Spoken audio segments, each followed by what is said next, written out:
Hey, three key observations of people I know who are successful in affiliate marketing and ghost commerce.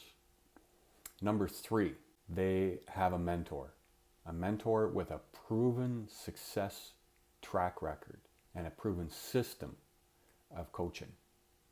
Number two, they're consistent and post daily. This is really important. Applying the knowledge that they get from their mentors. And the most important thing, the number one key to success, is know your why. Because you're going to have dips, you're going to have days where it takes time to push yourself forward, to continue even when you're not seeing the results.